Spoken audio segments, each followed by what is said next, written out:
Welcome to The Breach Show, featuring sharp analysis on politics and social movements in Canada. I'm your host, Desmond Cole, and joining me this week for the first of four episodes on our federal election here on the podcast is Martin Lukacs. He's the managing editor of The Breach. Welcome, Martin. Hey, Desmond. How's it going? You know, I'm a little overwhelmed already a short way into this election. And it feels like we've kind of been in election mode for a really long time. I'm doing okay otherwise, though. How are you? It's true. We had the Ontario one. We had constant talk about a federal election, and now we finally have the federal election. It's a lot. It's a lot. So it's been the talk of the town. We may talk a little bit about Trump and about tariffs on this show. We may do that. But what I actually really want to do is try to just get everybody caught up. We're about a week and a half into this campaign, and this is our first election campaign podcast. So I just kind of want to get everybody caught up to what's been going on, and then we'll take on some of the major issues, including the one that everyone's been talking about. So let's just start, Martin, with your broad impressions. It's been about 10, 11 days on the campaign trail now. What have you been paying attention to, and what's been interesting to you? Well, something that never ceases to amaze me is the seemingly limitless capacity of the Liberal Party to seduce Canadians. And I think we've seen that in display during the election, and also certainly in the run-up to it in the weeks before. I mean, I think we all live in bubbles to a certain extent, but certainly I've seen on my Facebook wall so many friends, of the Facebook sort, who are just like cheering Carney on. And that includes progressives, left liberals, and even, full-blown leftists who just seem to be getting sucked into this skill that the Liberals have to get an umpteenth second chance from Canadians. And what's interesting is that in this case, the man who's, on offer, Mark Carney, isn't even offering like a symbolic progressive posture of the sort that we've become used to from the Liberals in the 21st century. He's very much a 20th century liberal, a business liberal. And all he seems to be offering is like the steady, calm, reassuring hand of a liberal dad, Meanwhile, like, he is tacking to the right on all the policies, fully like pillaging the hard right policy platform of Pierre Poilievre. Like, the very first announcement he made as soon as he won the leadership of the Liberal Party before a few weeks before the election was he was going to abandon the capital gains tax, right? Which is a tax on the 0.13 absolute richest of Canadians. Then he's abandoning the carbon tax. Then he's promising military spending to the tune of $40 billion a year, which is the NATO 2% cap. He's promised to balance the budget, which by necessity means more cutbacks. He's talking about cutting housing regulations, which is more handouts to the corporate developers and landlords. All of these policies, which have been the core pillars of Poilievre's platform. And yet, he seems to not only have gotten rid of the 20% lead that the 20-point lead that Poilievre had in the polls, but in the last week or so, he seems to have consolidated that lead. So that has been a true marvel to behold.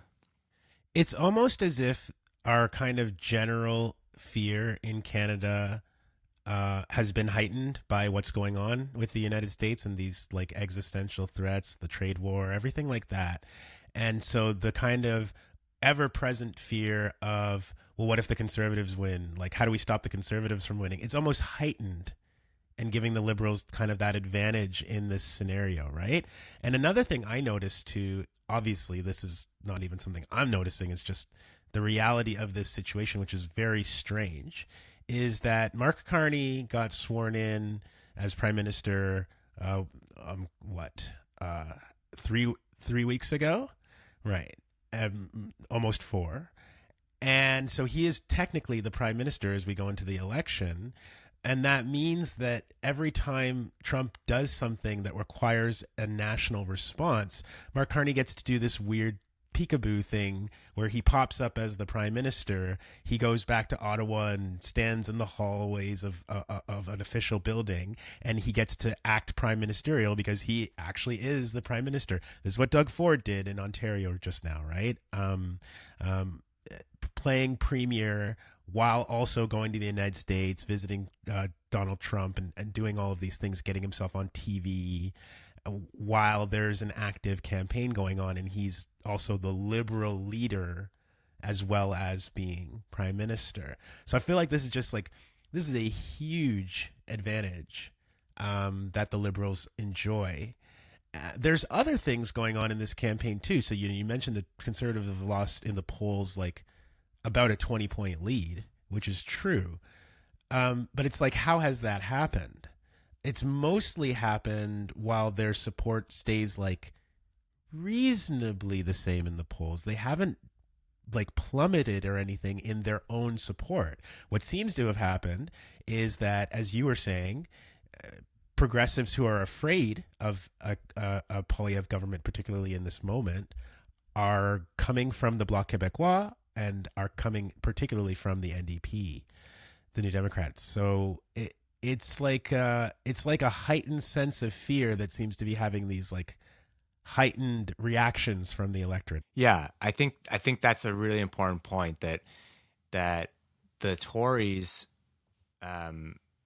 polling hasn't cratered by any means, and if anything, they are polling still several points higher than they tend to. Like usually they max out around 33 to 35%. But even with them losing their 20-point lead, they're still in between 35 and sometimes 40%. So they've actually managed to expand their voter coalition and hold it.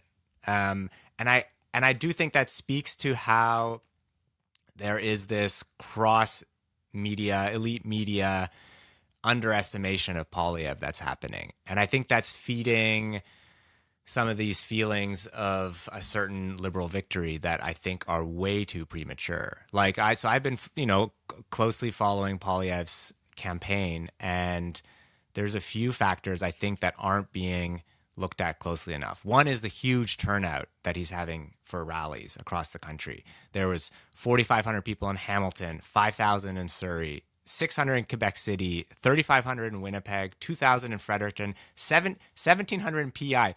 When do you get 1,700 people out for anything in PI? And then just yesterday, the day before, 3,500 in Kingston. So those are big numbers. And people who turn up to rallies are also the ones likely to door knock for your campaign, to persuade others to get involved or to vote.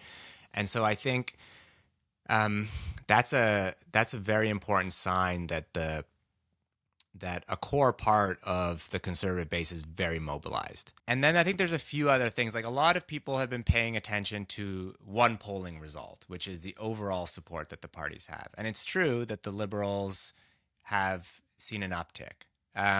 But there's two other polling results that aren't being looked at as closely and should be. And one is voter intention. So that's a pollster way of saying a person's commitment to actually vote. And while liberal voters, or people who say they're going to vote liberal, have a voter intention of about 30 to 40%. So, 30 to 40% of them are committed to going to vote.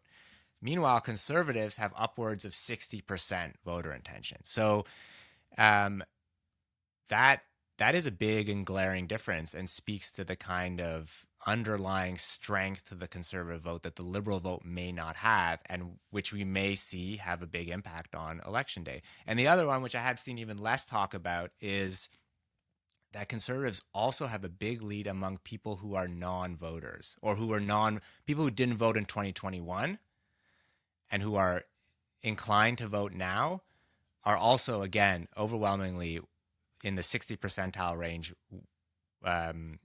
intending to vote conservative, whereas the liberals are something along the lines of 40. So that also means that turnout on election day will be really, really important. And if the conservatives, as they do, I think, have a stronger ground game, because they've been pulling people out to Poilievre rallies for two years now. I heard that they had delayed the nomination races in local ridings as late as possible so that candidates who were running to be the candidates got as much time as possible to do more and more door knocking. So they have better data, probably. They've hit more doors. And if they are able to pull out more non-voters, that can also have a big impact on election day that maybe not all pollsters will have noted. So really the long and short of it is that even though everyone who's reporting on this is saying the Liberals are in the lead, the Liberals are in the lead, even in the last couple of days, people saying the Liberals' lead is increasing. The reality is that we shouldn't be surprised if Conservative support ends up being a little more solid than is being kind of suggested right now. There's one other factor too, which I don't see much talk about, which is like the information ecosystem that voters are living within. There was a piece yesterday from The Logic, which just tabulated who is getting the most views for their posts, election-related posts on Facebook and Instagram. And Canada Proud, which is an organization that we've tracked a bit, a pseudo-populist, like online advocacy organization, has, of the top 50 posts viewed on Facebook, 30 of them are from Canada Proud. And on Instagram, the top 50 Instagram posts, 36 of them are from Canada Proud. So they, especially in a context where, media outlets like ours and all others are banned from posting on Instagram and Facebook, what most people are seeing are these highly slanted posts basically priming the pump for the Conservative vote. The guy who runs Canada Proud was hired by Pierre Poilievre in 2022. And, their whole mission since they've started these pop-up, social media organizations back in 2016 has been eventually driving people towards voting in elections. That is their sole goal. And they have hundreds of thousands of followers, huge engagement. I think that too will be a determining factor that I think a lot of the media is missing. We are talking a lot about the Liberals and Conservatives because it really does appear that this is a two-party race in terms of who's going to form government. That does not mean we will not have a minority parliament. That is still very possible. The NDP or the Bloc Québécois could definitely still hold the balance of power after this election is over. But that's why we're focusing a lot on the Liberals and Conservatives. And just as far as the Conservatives go, Martin, they have a tricky line to walk in this election because a lot of their supporters also like Donald Trump. And that's not really true in the same way of any of the other kind of major parties. And so you notice that Poilievre has been really cautious in the way that he criticizes Trump. He's had this really funny line where he's like, my message to Donald Trump is knock it off, Donald. And it's very funny in this time where, people who are usually like quite respectable in their politics and in their language are taking the gloves off because we're tired of being attacked as a country, I guess. And he's not doing that. And so maybe just a quick thought from you on having to not make your Trump supporting supporters too alienated if you're Poilievre, while still trying to like look tough in this moment of trade war, of Trump threatening annexation, and kind of still suggesting you're going to stand up to that. Yeah, I mean, I think you summed it up really well. He has an impossible task, really, which is to hold together a coalition in which, according to polls, at least 1/4 of his coalition is a fan of the Trump MAGA politics. And I think if he loses the election, this is going to be the key reason why. And he's trying to make that pivot, I think, this week, to use a favorite word of the politicos. But like you said, he's trying to have his cake and eat it too. And I don't know if he's going to be able to pull it off. I think it really depends on all of these things depend on so many factors. I want to talk about the NDP now, because the big story out of the NDP campaign has been at a high level. Their support has really seemed to have left them mainly for the Liberal Party. Again, that's what the polls say. Election day is a whole other issue, but for now, that is the frame that the NDP have to operate in, and it means that everywhere that Jagmeet Singh, their leader, goes, he has to answer questions that are basically like, you know, you guys are really losing. How do you stop losing, losers? Like it's like very typical Canadian media, kind of like the polling tells us what to ask you about. But let's just talk a little bit about the NDP's loss of support to the Liberals and kind of the dynamics that have contributed to that. Their presumed loss of support, if we believe the polls anyway. Yeah, I mean, I have talked to people who are door knocking for NDP candidates around the country, and they are definitely feeling it at the doors. So I think it bears out what we've been seeing in the polls, that a lot of people are susceptible to that strategic voting argument from the Liberals.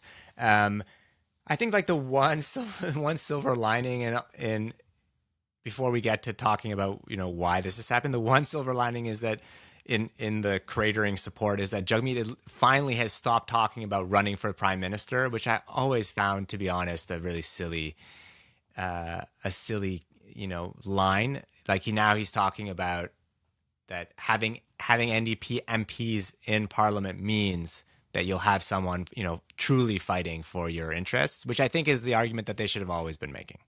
I think that the NDP, when it has understood its role as blowing a huge gust of wind against the weather vane that is the Liberal Party, Canadians have always supported them with that understanding, and they've been able to accomplish a lot. Yeah, I think, I mean, there's long-term reasons as well as more immediate ones that I think explain why the NDP is in the state that it's in. I think the more immediate reason is that the, you know, supply and confidence agreement that they entered into in 2022 has had disastrous results. And there, you know, no one likes people who say they told you so, but there were many of us who told them so. That entering that kind of pact with the Liberal Party would ensure that they would wear the baggage of the Trudeau government. And it's interesting, Carney's been able to slip out of that, but I don't think the NDP has. And I think they're so deeply associated with that, that it has made a lot of voters, it has made it difficult for a lot of voters to distinguish them from the Liberal Party. And I think that actually speaks to like their decision to enter into that pact, I think speaks to a deeper political malaise of the party, which is that I think the decision to do that spoke a lot to the lack of a distinct ideological political project among the consultant class who runs the party today. They were not invested or interested or really even capable of putting forward a compelling, captivating, democratic socialist alternative to Canadians, and educating around it, mobilizing around it, fighting for it. And I think what that meant is that they were eager almost to enter that kind of pact with the government to get a seat at the table or at the side of the table or at the kids' table, and to try to extract some concessions that they could sell Canadians. I think that those concessions that they did win, you know, which weren't totally insignificant, like dental care, pharma care, anti-scab legislation, I think all those they could have won if they were a fighting force outside of government. Yeah, okay, that's interesting because obviously the counter argument to the idea that this hasn't worked is that they might say, well, it's probably worked for Canadians because we were able as the NDP to help deliver all these things that are important and that people say that they want. But you're saying, you could have done that without entering into a formal pact and associated yourself so tightly with the government of the day. Is that it? That's my sense. I mean, these are counterfactual, so you take it as you will. But I'm convinced that a weak liberal government, such as they were, would have bent if the NDP were not just making the case for that, but doing well in the polls as well. I think I haven't seen anything from the NDP, and this is not just a problem with the current incarnation of the NDP. This is a problem that you can date back to the Jack Layton years and even before then, which is a party that was no longer interested really in the political work of mobilizing, educating, building a base, a real grassroots base of activists who would fight hard for this vision. And I think they, like previous NDP leaders and leadership, have limited themselves to just putting out policies and hoping that does the work on its own. And meanwhile, they have generally scorned or been incredibly skeptical or wary of the messiness, but also the power of social movements. And I think that speaks to, not to mention the fact that both at the federal and provincial levels, they have marginalized and isolated their most progressive and often socialist MPs or MLAs. And I think that has ensured that an entire generation of activists who would campaign, door knock, get energized for the party and its policies have just gone home, have left the party in droves. And I think that's why you have an NDP such as it is today that's actually putting forward more progressive social democratic policies than we've seen in a generation from the party. And yet it's not translating. It's not translating in terms of the energy and excitement among activists, which are really the engine of any party's success. And they're not really translating in terms of public support that they might have. Now, we could talk about strategy and about the NDP and social movements for an entire podcast. I just want to say before we leave this quickly that, I've seen it observed, and I think it's interesting, Martin, that Pierre Poilievre has taken every opportunity he's had to dunk on Jagmeet Singh, to call him a sellout, to really, really attack him, to try and leak his support. Now, again, if we believe the polls, that support has ended up going to the Liberals. And in a great irony of things, Pierre Poilievre might undermine his own chances by how hard he has gone at the NDP and helped to kind of weaken their baseline. So I've heard that being said around, and I think that that's an interesting point. I think you're exactly right that that has come back to bite him in the ass. What's interesting is I was tracking the polls, in the years before this election, and interestingly, when Trudeau was still around, more NDP voters were going conservative than they were liberal. And because I think like that, fake friend of the working class shtick that Poilievre was quite, compellingly engaging in was having an effect. But now it's completely reversed. I think that entire base of kind of, as pollsters call them, promiscuous progressives, who tend to either go liberal or liberal or NDP, are now in droves going liberal. So yeah, I think the loser in that is Poilievre. Okay, let's try to move on to a few issues that are coming up. If you can believe it, people actually are talking about policy on the campaign as well, even with all of these interruptions every day about what's happening with Trump and what's happening with the trade war and tariffs and everything else. So let's, for example, look at taxes. Tax cuts are usually a central part of elections. This is no different. Both the Liberals and the NDP are promising a lot of tax cuts for middle class earners And I think they're targeting the GST quite a bit. Let's take the GST off of a first home purchase. Let's take the GST off of certain goods. The NDP are doing that too, but they've kind of distinguished themselves on taxes by being the only major party saying, remember that capital gains tax that the Liberals were going to bring in and then got scared and didn't bring in? We're actually going to do that. So the NDP are kind of saying, we can't just have tax measures that target the middle class. We have to actually get more tax revenue from people who earn more. So any thoughts from you, brief thoughts, we've got a few of these to go through on taxation and what the parties are saying. Yeah, I mean, David McDonald was an economist with the CCPA, did a nice breakdown of where the benefits for these tax cuts from the Conservatives, Liberals, or NDP would go. And basically anyone making less than $40K a year will see almost no benefit from the Conservative and Liberal income tax cuts. So it's like, I think it's like they'll get $10 from the Conservatives and $25 a year from the Liberals. And so, like usual, there's a lot of smoke and mirrors involved in these policy proposals. The Conservative policy proposals will mostly benefit the richest, 30% for the income tax ones. Then they also added just a few days ago a capital gains deferral.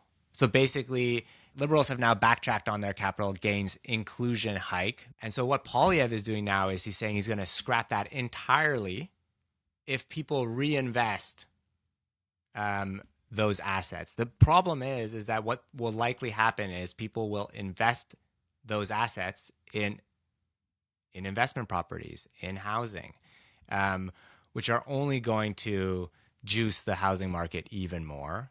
And so basically it's another handout to the ultra wealthy. And yeah, I think the NDP, like as we were saying earlier, is on policy markedly better. I think besides the exemption to any income up to 20K, they're also doubling the disability benefits. They're boosting the income supplement for seniors, and they would be reinstating that capital gains tax. And so, yeah, I think lower income folks will be making something like $800 or $900 more a year under their plan. So a real, obvious difference between what the parties are offering. Let's talk about housing. You just mentioned it. The plan that I can see from the Conservative Party on housing is essentially tax breaks. We're going to have a flurry of different tax break initiatives that you can use. Like I've mentioned before, taking the GST off of buying a home. If you can't afford $1 million home, I have no idea what taking the GST off of it is going to do for you. No, it's exactly. The Liberals, interesting plan from the Liberals, they're saying the government actually has to get into the business of development. And I have heard about this a little bit as an interesting idea as the government as a developer, because when markets go the way that they go and there's not as much money to be made building housing, developers don't build it. So the idea of having a government development agency is that it won't worry about what the conditions of the market are. It will just say we need to build housing. So that's something that Mark Carney has proposed. And when it comes to the NDP, really ambitious plans on building affordable housing using government land, which the Liberals are also saying that they want to do. But the NDP is talking about rent control too, which is not something I've seen from the other two parties. So your quick thoughts on that. So yeah, the Liberals are doing one of their classic stunts, which is they're being very tricky with their rhetoric. They're talking a big game about how this is going to be a wartime mission for building housing. But if you actually look at the letter or the details of their policy, there is absolutely no indication that there will actually be government involvement in building as developers. There is no, if anything, Carney is talking about public-private partnerships, which is always the sneaky way of smuggling in the standard issue liberal practice on this and so many issues, which is incentivizing and giving major handouts to corporate developers and landlords. So you're right. You're exactly right that like there's no way we can get to affordable levels of rentals and home prices through the private market alone. But to me, it seems like the Liberals, despite the rhetoric, are just doubling down on what they've been talking about all along, which is more handouts, more incentives, more deregulation.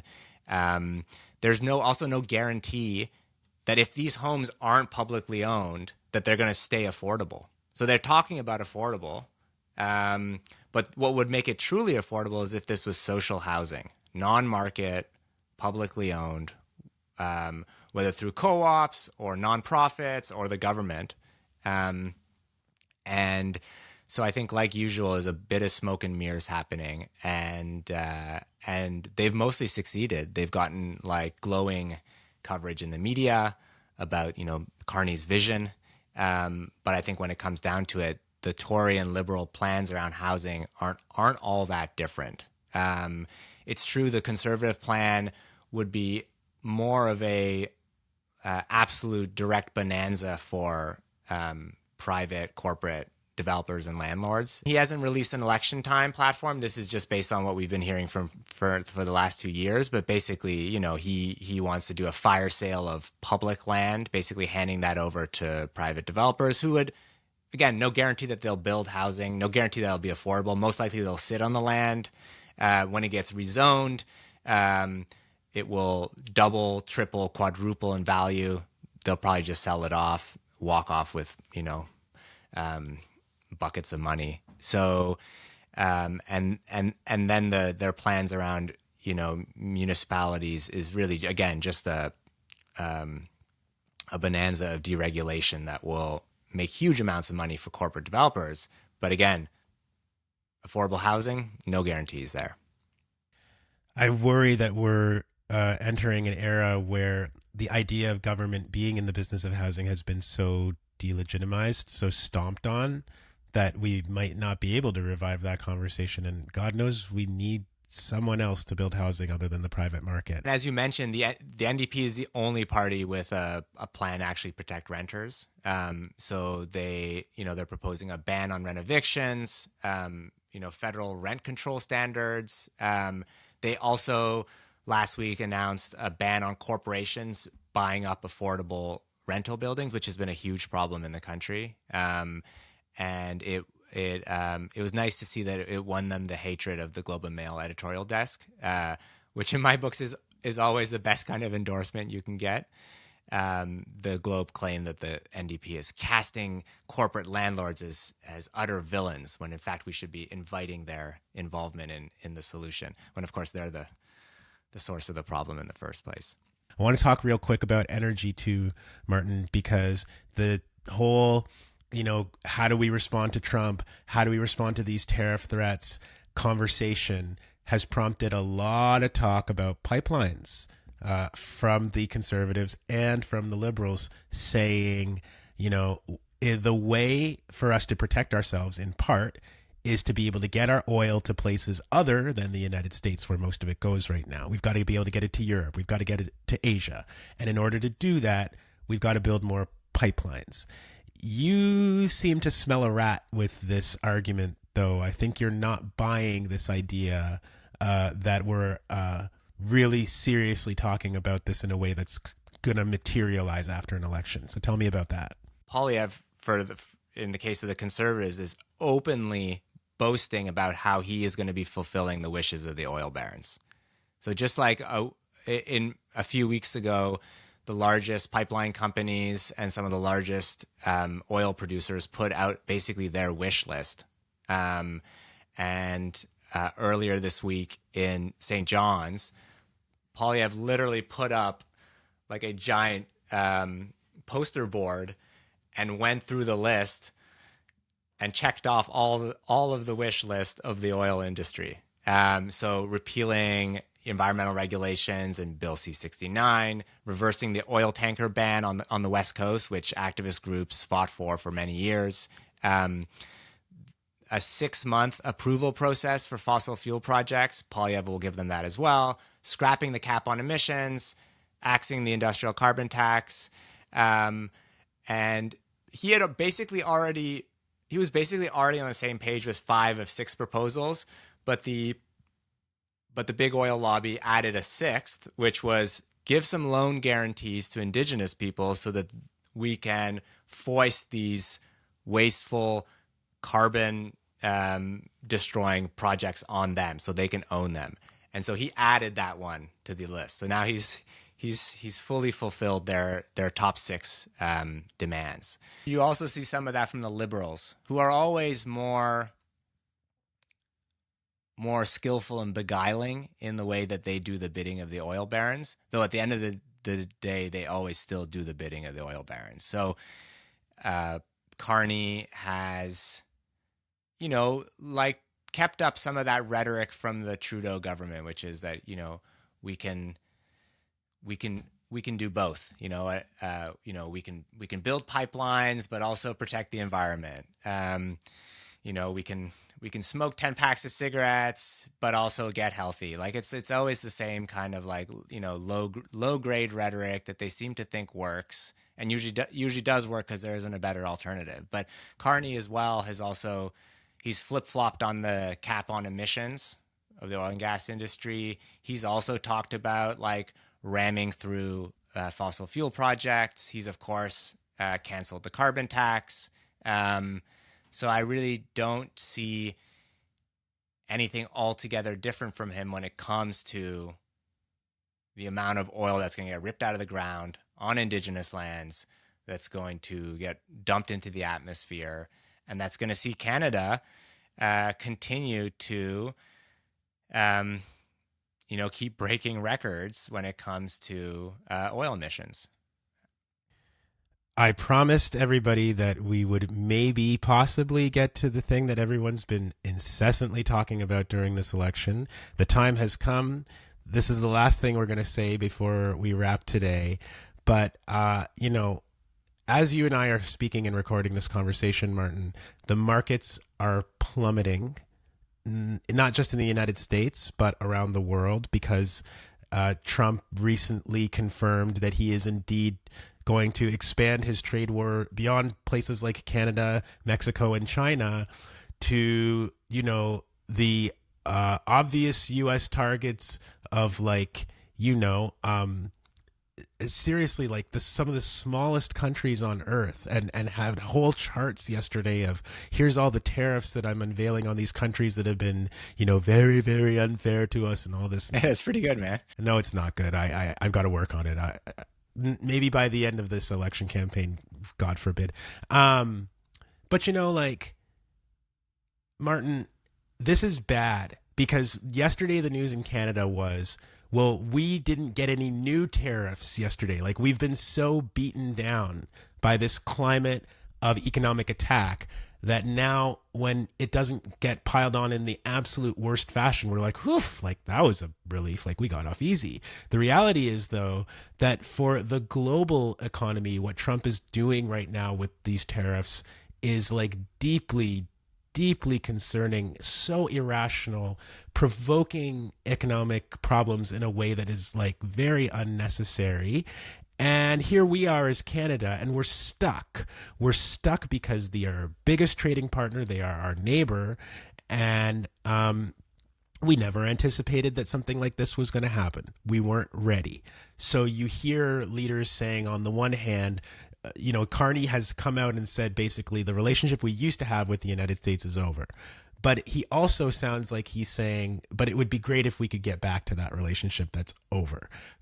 Similarly, Pierre Poilievre is just kind of knock it off, Donald, and let's get back to the successful trade relationship that we've had. Jagmeet Singh has been a lot more, I would say, forceful in his rhetoric about Trump, but I really haven't heard any policy idea that's gonna decouple us in this relationship that we have with the United States. So I'm asking you the absolute hardest question at the end and giving you the shortest amount of time to answer it. But do you see anything in this conversation that suggests our relationship with the U.S. is fundamentally going to change, or are we stuck no matter how they treat us, because of the long-standing economic and diplomatic ties that we have. No, we're not stuck, but I do think Canada's economic elite would prefer that we stay stuck. So you mentioned Carney on, I think last Thursday, very dramatically said, the relationship that we have had is over. And then literally the next day, on Friday, he has a phone call with Trump, and he puts out a write-up of the call in which he says, right after the election, which he hopes to win, he's going to work very hard for it, he is going to enter into negotiations with Trump for a new economic and security relationship. So, I actually think that there were a lot of people who, I mean, mostly liberals, but also people in the elite media who were cheering when Trump didn't like trash him on his social media account afterward. But I think the reason that was because a new relationship based on the old economic and military integration is incredibly favorable to the U.S. And so, no, I'm not. I don't think we're hearing much by way of leadership from the mainstream political parties, certainly the conservatives and the liberals. But I do think that there is an incredible opening and opportunity for the left, for progressives, to articulate a vision for a post-Trump tariff war economy in this country that does question the quote-unquote free trade, which has really been mostly pro-corporate trade that this country has been locked into since the late 1980s, which have depressed wages,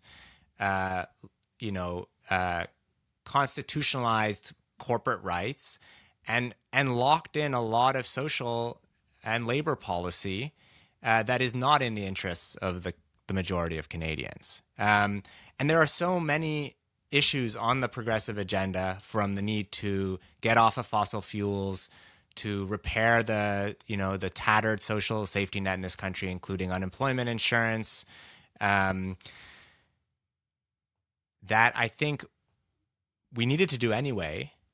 But now, if we do it, will also play a huge role in delinking us from the U.S. economy. So I think, whether that's moving away from more pipelines towards an actual national green electricity grid, from massively investing in, environmentally, ecologically sound jobs, from rebuilding the manufacturing core of this country to build the kind of things we need rather than the kinds of things that the corporate elite and the U.S. want us to build, weapons, pipelines.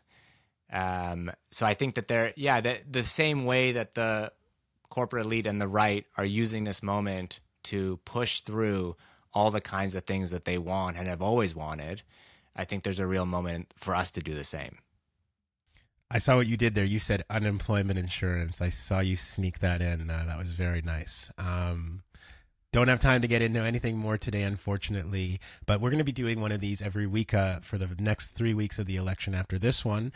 So we hope that people will continue to follow along with us. And before we go today, I want to let you also know that we're going to be broadcasting live as The Breach on election night, Monday, April 28th. We will have, up to the minute election results with the little ticker that every professional studio has. We'll have some special guests joining us to talk about the results. You do not want to miss this, so please stay tuned and check out our website and stay tuned to the podcast for more information about our election night coverage. As well, our managing editor, Martin Lukacs, has just published a new book entitled The Poilievre Project, a radical blueprint for corporate rule. Congratulations, Martin, first of all. Thanks, Des. You're welcome. And that book is published by our very own Breach Books, and it's available right now to order in paperback and on ebook. So please check the show notes from today if you're interested in more details about the book.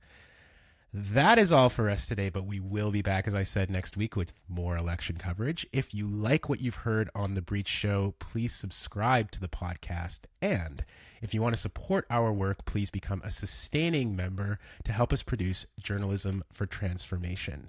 And you can do that by going to breachmedia.ca/support. Thanks for listening, everyone.